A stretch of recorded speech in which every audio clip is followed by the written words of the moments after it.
हमारे डैडी का सेवानिवृत्ति 31 तारीख एनटीपीसी से हुआ था, 31 मई को। कंपनी में अपने 32 वर्षीय कार्यकाल को उन्होंने पूरा किया है। कंपनी में काम करने के साथ साथ आपकी अलग अलग रुचियां रही हैं। व्यवस्थाओं में से कुछ समय निकालकर आपने अपनी रुचियों को भी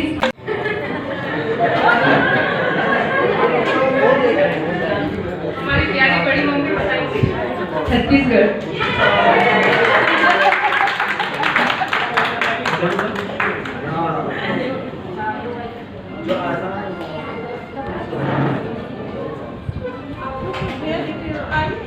ये एक आखिरी सवाल है। डैडी को हिंदी और इंग्लिश के अलावा कौन सी लैंग्वेज आती है? ये डैडी का दिमाग बताएगा।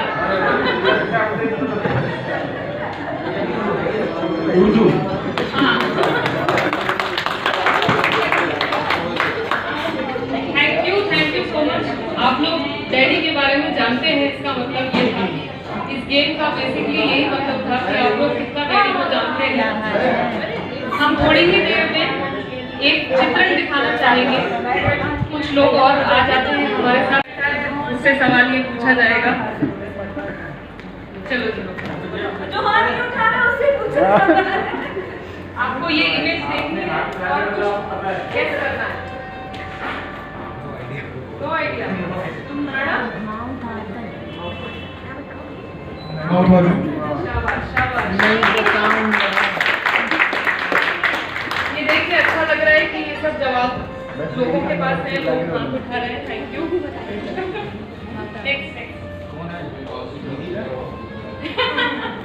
डैडी की पहली पोस्टिंग एनटीपीसी के कौन से प्लांट में हुई थी? अरे तो मुझे भी नहीं पता। ये सवाल मैं किससे पूछूं? अभी कोई हाथ नहीं उठा रहा है। ये सवाल किससे पूछा जाएगा? डैडी से।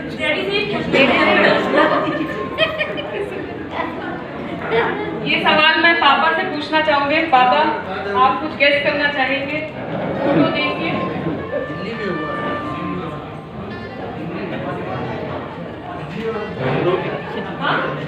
हाँ।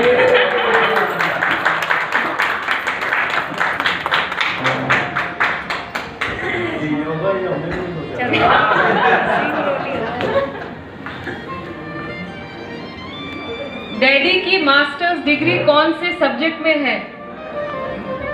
और ये इसके लिए भी मैं किसी बच्चे को पकड़ना चाहूंगी। ये जवाब निखिल देगा। निखिल, फोटो देख के बताना है। ये एग्जाम बहुत कठिन है। हिस्ट्री। शाबाश। History.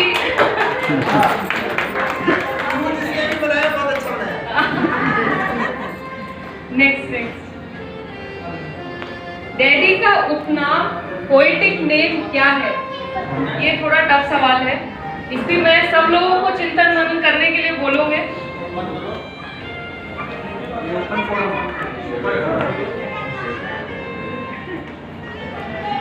Uncle please. Thank you.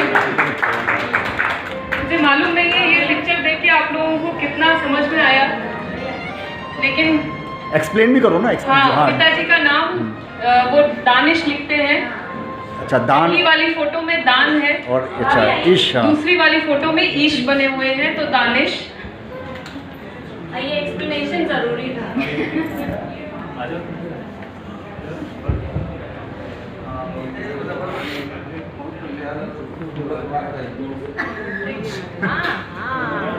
हम लोग तो इतना आपत कर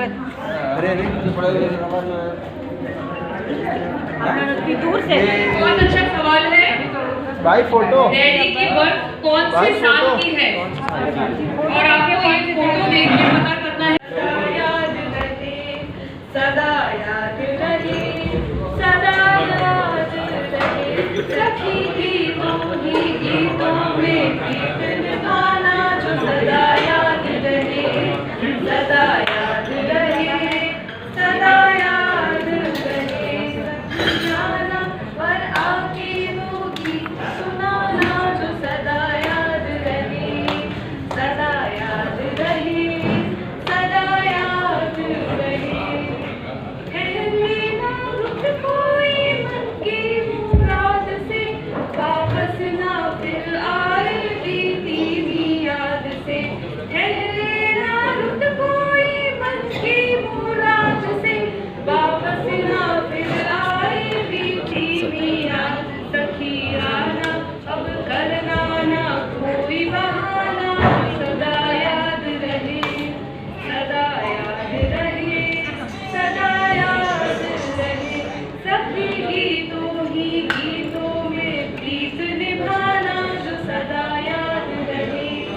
स्टैगर पहन के, और 7वीं क्लास में वो बंद हुआ, 8वीं क्लास से कुछ हम लोग शायद पैंट वैंट पहनना शुरू कर दिया था, तब से हमारा साथ है, और हमको ये नहीं पता था कि दीपक अच्छा स्टूडेंट होने के बावजूद इसका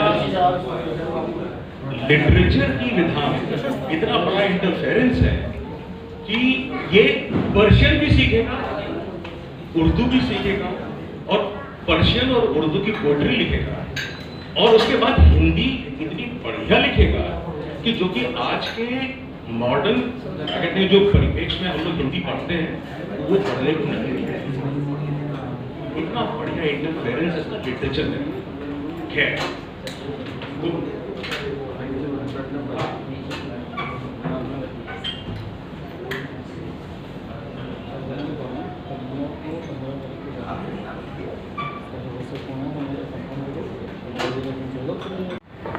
दीपक और हमारा सफ़र प्रेप से शुरू हुआ और एमए तक रहा, और हम लोगों ने इलाहाबाद की गलियों में साइकिल से खूब सफ़र किया।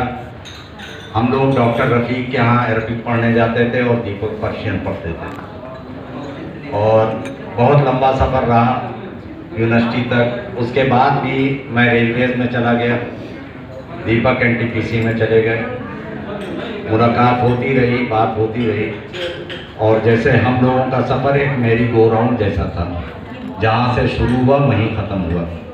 हमको पता चला कि दीपक जो है एनटीपीसी में आ गए, मेजा ऊर्जा में, और जब हम अपने इंस्पेक्शन के दौरान गए तो पता चला कि दीपक यहीं पोस्टेड हैं। तो हमने ऑफिस में मुलाकात करी, और अक्सर फिर हम लोगों की मुलाकात होती रही, और हर ओकेज़न पे और ऐसे भी मुलाकात होती थी। तो बड़ा लंबा एसोसिएशन हम लोगों का रहा, यानी आप ये समझिए कि प्रेप से लेके एमए तक और आज तक दीपक का हम लोगों का मिलना, दीपक के यहाँ 2-2, 3-3 घंटे बैठ के पढ़ना, बहुत लंबा एसोसिएशन था, बहुत अच्छा एसोसिएशन था। इस रियली मतलब ये कहना चाहिए कि जिस फील्ड में भी इन्होंने कदम रखा, मुझे याद है हमारे घर पे जब ये दिल के अरमा आंसुओं पे बह गए थे, माँ कारकन का ये गाना बजाते थे तो हम लोग पूरा घर सुनता था।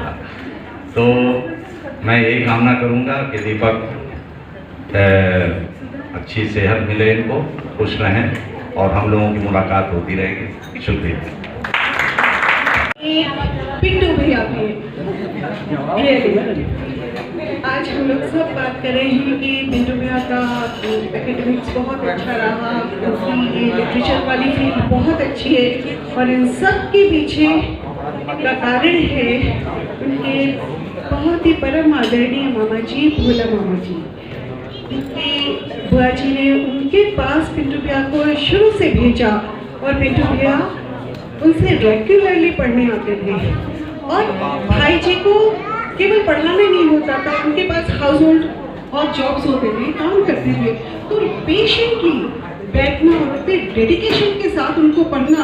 आज जो उनका इंग्लिश में इतना अच्छा कमांड है, इसके पीछे उनके मामा जी आदरणीय भोला मामा जी, जिसका रिगार्ड्स, जिनकी रिस्पेक्ट उन्होंने जीवन भर की। और मामी जी यानी कि जो उनकी वाइफ थी हमारी ताई जी, वो क्राफ्ट में बहुत अच्छी थी, तो जो कुछ भी भेंट किया उन्होंने पिंटू भैया को, पिंटू भैया ने उनको बहुत संभाल के संजो के रखा है इतने वर्षों तक, बहुत बड़ी बात है। और पिंटू भैया के बारे में क्या कहें, जब वो छोटे थे, मतलब चाइल्डहुड मेमोरीज को याद करते हैं, किसी को नहीं पता, पिंटू भैया प्लेस किया करते थे, नाटक प्लेस करते थे अपने घरों में, और उन सबके किरदार, कैरेक्टर्स हम जैसे बच्चे ही होते पिंटू भैया उन सभी मेंबर्स के साथ, जैसे कि यहाँ पर शुभा दीदी हैं, आभा जो है, और भी जो लोग थे उनके हम उम्र सारे साथी, उनके साथ मिलकर के एक मैगजीन निकालते थे, पिंटू भैया ना राइट। देन चाइल्डहुड मेमोरीज को ही याद करते हैं, तो सच्चा पिंटू भैया इतनी ह्यूमरस पर्सनालिटी है, उनकी बातों को याद करते हैं, वो जाने कहाँ से नाम निकाल करके लाते थे और कहते थे अगर इसका नाम ये रखा जाए तो, अगर हम किसी की इतनी सारी स्ट्रगलिंग कर दी तो सच वो चीज़ वंडरफुल मोमेंट्स याद आते हैं मुझे। तो रियली बहुत अच्छे मिंटू भैया, और हम लोग बहुत सौभाग्यशाली ऐसे भैया को अपने बीच पा करके। और बस मिंटू भैया, आपका जो सेवानिवृत्ति के बाद का समय है ये पूरी रचनात्मकता के साथ बीते। बहुत सारी शुभकामनाएं।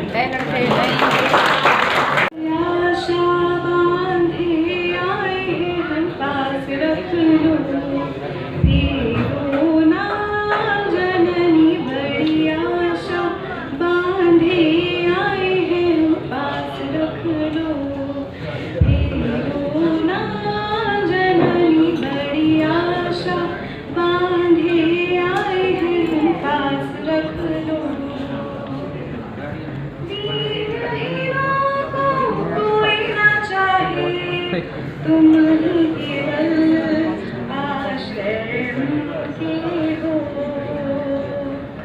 आज, और हम कुछ ना चाहें जननी प्यार स्वीकारो, बड़ी आशा बांधे आए हैं हम पास रख लो, फेरो ना जननी बड़ी आशा बांधे आए हैं हम पास रख लो।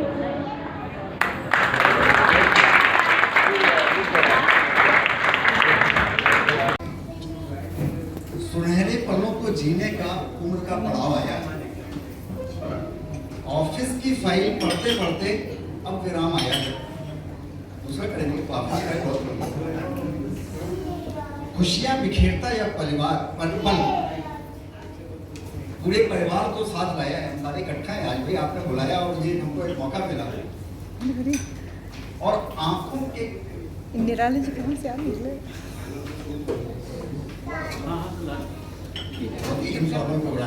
इधर वैसे डिस्टर्ब इस मोमेंट को आपके साथ, और आंखों के किसी कोने में खुशियों के आंसू भी समेट लाया है। कि वो कई बार होता है ना कि आप बहुत दिन से, मैं समझ सकता हूँ कि हम सब समझ सकते हैं कि आप इस मोमेंट का इंतजार करना चाहिए कि बहुत हो गया, थोड़ा रिटायरमेंट होगा, दूसरे काम भी करें। तो एक जो खुशियाँ होती हैं ना वो हैं आंखों के कोने में, लेकिन ये खुशियों के आंसू। शुभकामनाओं की भेंट लाए हैं हम दीपक जी आपके लिए, आसमान से खुशियों के तारे तोड़ लाए हैं। धन्यवाद। मेरे भांजे हैं और मैं उनका मामा हूँ, तो इसलिए आप समझते होंगे कि दीपक जी के जन्म से लेकर के और आज जब मैं उन्हें सेवानिवृत्ति के इस चरण पर देखता हूँ तो एक लंबा समय इस तरह से गुजर गया है जैसे ये कल की बात है।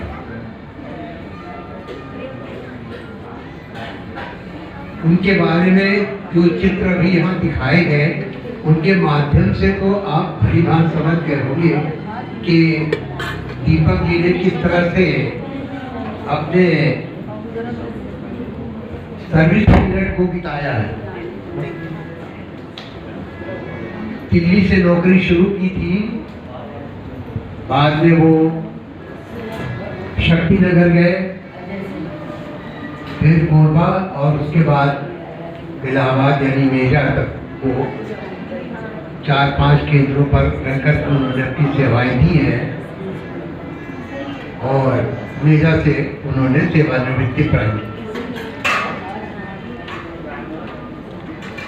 जीवन का क्रम बड़ी कठिनाइयों से शुरू होता है और मुझे खुशी है इस बात की कि दीपक जी ने अथक परिश्रम किया अपने जीवन में और उसका फल उन्हें प्राप्त भी हुआ।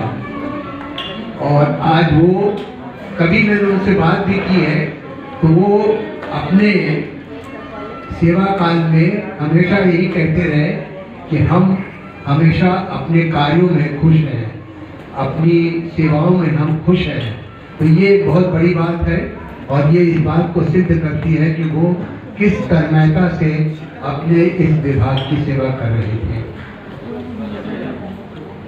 तो ये एक बहुत बड़ा श्रेय हम दीपक जी को देंगे कि उन्होंने बड़ी तन्मयता से अपने सेवा काल को बिताया है। इसके बाद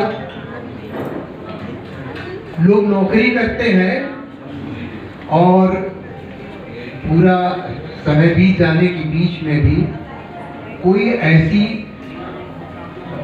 हॉबी से जुड़ना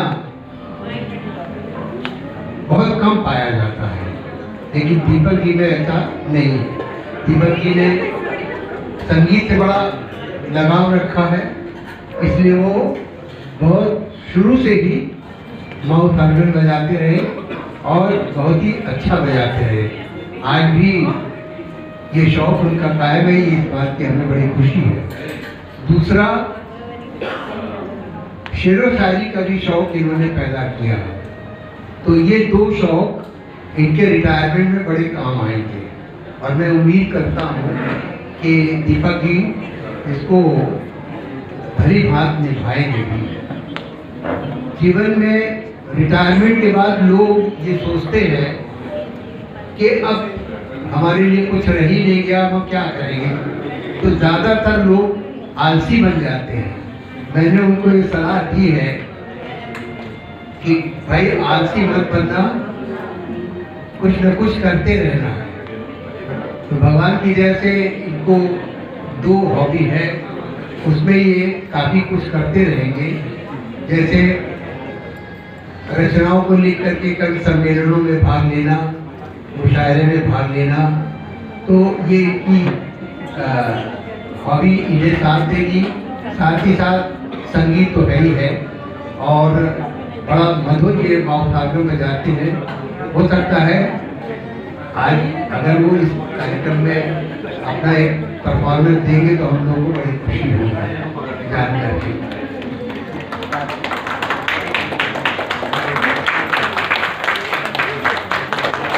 ऐसे तो दीपक जी के बारे में बहुत कुछ कहा जा सकता है, इतना और जरूर मैं कहना चाहूँगा कि दीपक जी को इन सब की सफलता में उनकी पत्नी का भी योगदान है। नमिता जी को फूल पत्तियों से बहुत ही लगाव है, जिसका वो दीपक जी बड़ा हृदय से स्वागत भी करते हैं। तो मतलब मियाँ बीबी जो है वो खूब आनंद से अपने लाइफ को बिता रहे हैं। हम उनके अच्छे भविष्य और अच्छे जीवन के लिए अपनी शुभकामनाएं दे रहे हैं, अपना आशीर्वाद दे रहे हैं। और एक बात हम उन्हें और कहना चाहेंगे कि जीवन में तीन चीज़ें बहुत ही इम्पोर्टेंट हैं, जिसमें स्वास्थ्य सबसे बड़ा है। तो स्वास्थ्य को लेकर के दीपक जी से अभी उम्मीद करेंगे कि वो इस पर विशेष ध्यान देंगे। बाकी सब चीज़ें तो अपने हिसाब से लोग एडजस्ट करते रहते, चलता रहता है। तो ज़्यादा समय न लेकर के मैं अपनी बात को विराम देना चाहूँगा और उन्हें एक बार फिर से अपना आशीर्वाद और शुभकामनाएं दे रहा हूँ। कुछ भी बोलना मेरे लिए तो पॉसिबल नहीं है। हम दो भाई हैं, अगर ये पूरब हैं तो मैं पश्चिम हूँ।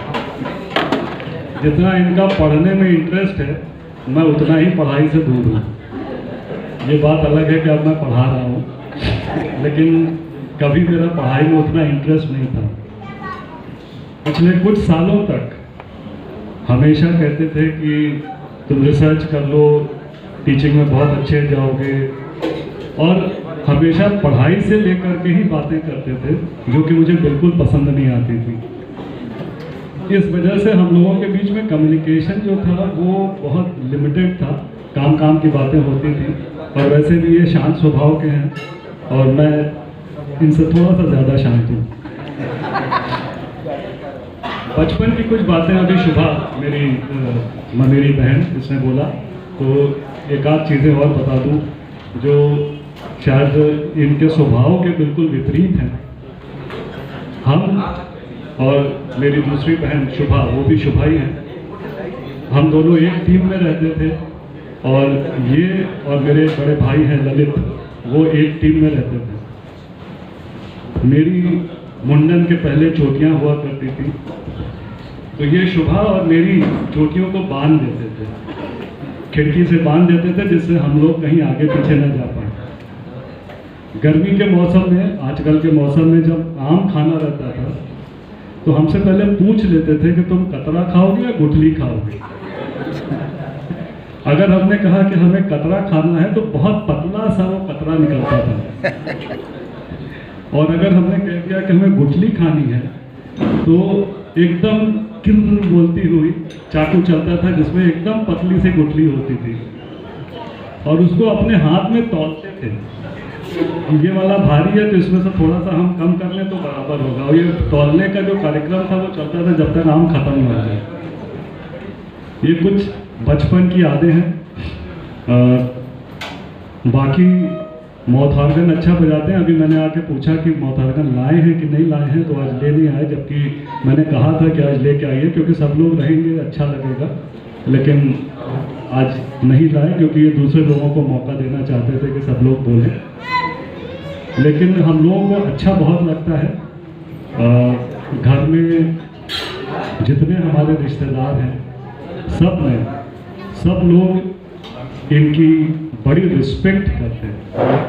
और रिस्पेक्ट, जैसे अभी शुभा मेरी छोटी बहन, मेरी दूसरी छोटी शुभा ने बताया कि भोला मामा जी की, मेरे मामा जी का बड़ा आशीर्वाद है इनके ऊपर।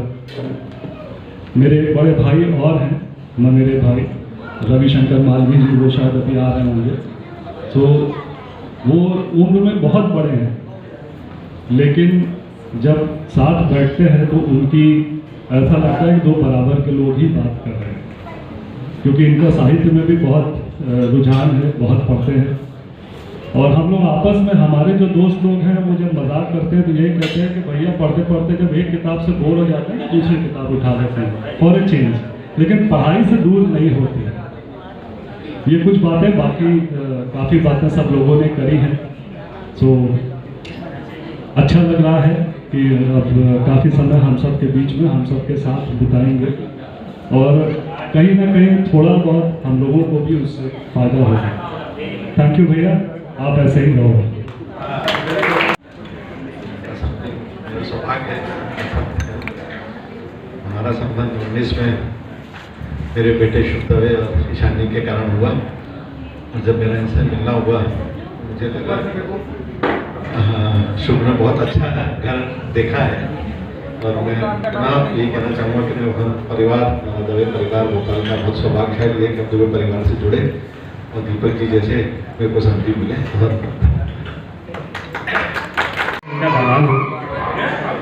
बट 2-2.5 साल पहले ऐसा नहीं था।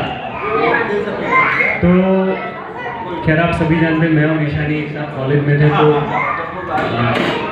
जब कॉलेज का अंत आया तो हम लोगों ने फैसला किया कि हम आगे शादी करना चाहते हैं।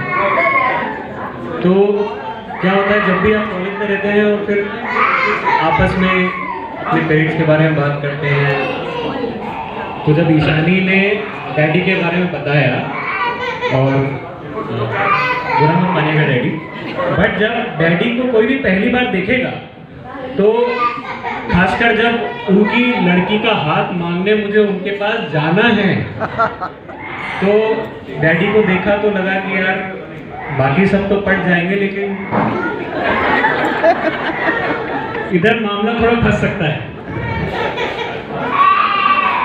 बट जब मैं डैडी से मिला और उनसे बातचीत की,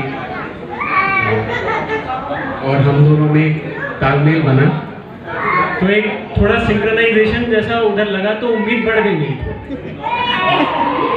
तो इसी के बाद से सिलसिला चालू हुआ, और मैं दुबे परिवार का बहुत बहुत शुक्रगुजार हूँ कि आपने हम सबको मौका दिया यहाँ आने का, और हम दोनों में, हमारे परिवार में जो भी बंधन है वो बना रहे। और डैडी के रिटायरमेंट के लिए मैं उन्हें बहुत बहुत आगे के लिए जो उनके प्रोजेक्ट्स हैं उसके लिए बहुत बहुत ऑल द बेस्ट कहना चाहूँगा। और हमें हमें बड़ी खुशी होगी है कि हम भी आपके प्रोजेक्ट का पार्ट बने। Thank you so much.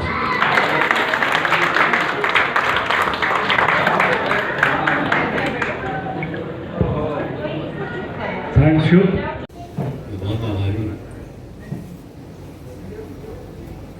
अभी बैठे बैठे मैंने अनुभव किया कि ये जो आज की गैदरिंग है ये बहुत ही विशेष है। विशेष इसलिए है कि यहाँ मेरा बचपन भी है, मेरा स्कूल भी है, मेरी यूनिवर्सिटी भी है और लास्ट में एनटीपीसी भी है। तो पूरा मेरा जो मेरी यात्रा है वो मेरे साथ है और इससे ज़्यादा सौभाग्य की बात क्या हो सकती है।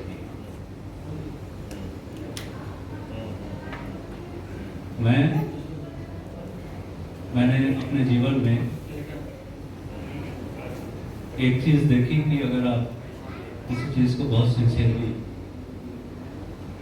लेके चलते हैं तो वो आपको छोड़ती नहीं है।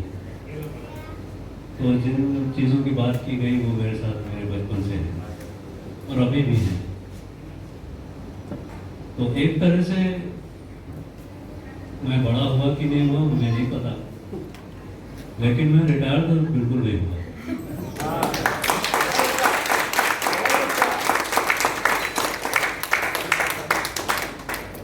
आगे भी शायद रिटायर नहीं होगा क्योंकि अभी बहुत कुछ करने को बाकी है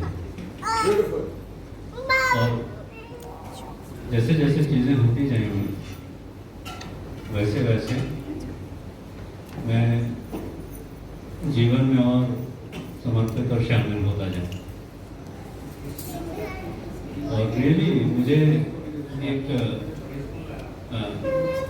हमेशा हर मौके पे ये लगा है कि मुझे बहुत अच्छे लोग मिले। मेरे जन्म के साथ जिनसे मेरा रिश्ता है और जो कार्य संबंध में या दूसरी स्कूल में यूनिवर्सिटी में जो लोग मेरे साथ मिले बहुत अच्छे हैं और ये ईश्वर की बहुत बड़ी कृपा है क्योंकि बहुत सी चीज़ों में आप चुन नहीं सकते और उसके बावजूद अगर आपको इतना सहज हो, इतना स्वर्णिम साथ मिले तो उससे अच्छी क्या बात है।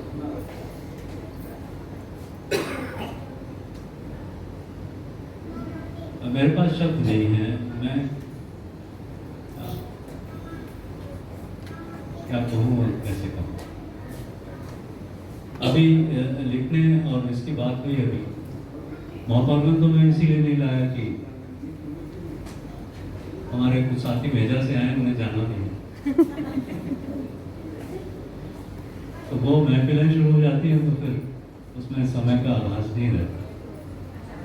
और दूसरे और भी यहाँ पे परफॉर्मेंस थे इसकी, लेकिन एक मैं अपनी रचना लाया हूँ, मैं थोड़ा सा आप लोगों के साथ शेयर करूँगा। उसमें क्या है कि जब भी कोई लिखता है, मैंने ये रियलाइज़ किया, जब भी कोई राइटर या कवि लिखता है तो वो दरअसल जो इम्प्रेशंस गैदर करता है तो उसी को शब्द देता है और इस तरह से वो दूसरों की नुमाइंदगी भी करता है क्योंकि बाकी लोगों को हो सकता है कि टाइम ना मिलता हो कुछ लिखने का, वो व्यस्त रहते हैं और जो लोग लिखते हैं वो समय निकाल लेते हैं। तो हो सकता है कि ये जो रचना हो इसमें मैं आप लोगों की तरफ से ही बोल रहा हूँ, लेकिन मैं अपने जो अनुभव है जाहिर है पहले उससे बोल रहा हूँ, लेकिन ये आपके भी अनुभव है। कोई पूछे तो मैं बताता हूँ, कोई पूछे तो मैं बताता हूँ, चाहतों से मैं घर सजाता हूँ। कोई पूछे तो मैं बताता हूँ, चाहतों से मैं घर सजाता हूँ। बढ़ते देखे हैं दायरे उसके, बढ़ते देखे हैं दायरे उसके, जब मैं अपनों को घर बुलाता हूँ। देखे हैं दायरे उसके, जब मैं अपनों को घर बुलाता हूँ, घर में पर्दे भी हैं मगर मैं उन्हें, घर में पर्दे भी हैं मगर मैं उन्हें रोशनी के लिए हटाता हूँ। घर में पर्दे भी हैं मगर मैं उन्हें रोशनी के लिए हटाता हूँ। नींद टूटी तो शक की जहमत से, नींद अगर रात में आपकी टूट जाए तो उससे ज़्यादा कष्टकारी कोई चीज़। नींद टूटी तो शक की जहमत से मैं सितारों में लौट जाता हूँ। नींद टूटी तो शक की जहमत से मैं सितारों में लौट जाता हूँ। हर सहर सुबह, हर सहर उठ के सबसे पहले मैं, हर सहर उठ के सबसे पहले मैं कुछ परिंदों को सुन के आता हूँ। हर सहर उठ के सबसे पहले मैं कुछ परिंदों को सुन के आता हूँ। उनके विरसे में सुबह होती है, उनके विरसे में, उनकी विरासत में सुबह होती है। मैं चिरागों को जब बुझाता हूँ, उनके विरसे में सुबह होती है। मैं चिरागों को जब बुझाता हूँ, जब निकलता हूँ घर से थोड़ा सा, जब निकलता हूँ घर से थोड़ा सा, घर भी मैं साथ लेके जाता हूँ। जब निकलता हूँ घर से थोड़ा सा, घर भी मैं साथ लेके जाता हूँ। और ये शेर देखिएगा कि यूं ही सबसे नहीं मिला जाता, यूं ही सबसे नहीं मिला जाता, कुछ ठहरता हूँ मुस्कुराता हूँ। यूं ही सबसे नहीं मिला जाता, कुछ ठहरता हूँ मुस्कुराता हूँ। और इस शेर को गौर कीजिएगा कि कुछ भी छुपता नहीं, न मैं न कोई, कुछ भी छुपता नहीं, न मैं न कोई, मैं जहाँ रोशनी में आता हूँ। कुछ भी छुपता नहीं, न मैं न कोई, मैं जहाँ रोशनी में आता हूँ। रास्ते गर न मन मुताबिक हों, रास्ते गर न मन मुताबिक हों, दो कदम चल के लौट आता हूँ। रास्ते गर न मन मुताबिक हों, दो कदम चल के लौट आता हूँ। कल की चाहत से आज है दानिश, कल की चाहत से आज है दानिश, कोई पूछे तो मैं बताऊँ।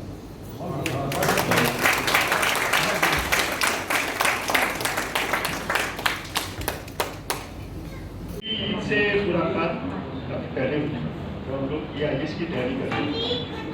साथ साथ देखे हम काफ़ी देर तक चल बैठे थे और उस समय एक बहुत बड़े कप तैयार कर रहे थे और कैसे तैयार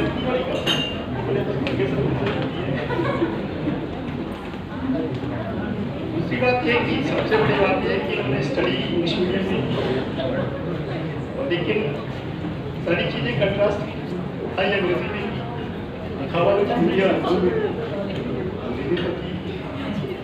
साथ ही साथ हिस्ट्री में बहुत उनका इंटरेस्ट था, हिस्ट्री उनका सब्जेक्ट था, लेकिन सर्विस की अकाउंट्स और अकाउंट्स को एक अच्छी ऊंचाई तक गया।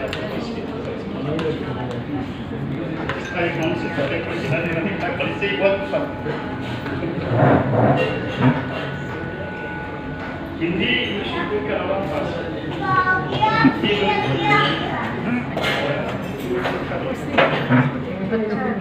हिस्ट्री आज की दिन में सारी पुरानी चीज़ें जो सजो के रखना, ढूंढ के रखना, आज भी ये बस बहुत अच्छा करेक्शन अपनी पुरानी चीज़ें सारी चीज़ें हिस्ट्री से रिलेटेड होती है जो लोगों के लिए बेकार होती। इसके अलावा लेखन में था, सभी लोग ने बताया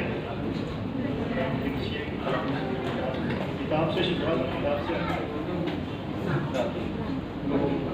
ये शब्दों के साथ में ये कहूँगा कि आगे इनके पास भी बहुत सारे काम कर हमसे चर्चा करते हैं, फोटोग्राफ्स का, स्टैम्प्स का, और भी बहुत सारी पुरानी चीज़ का कलेक्शन, पुराने पोस्टर्स।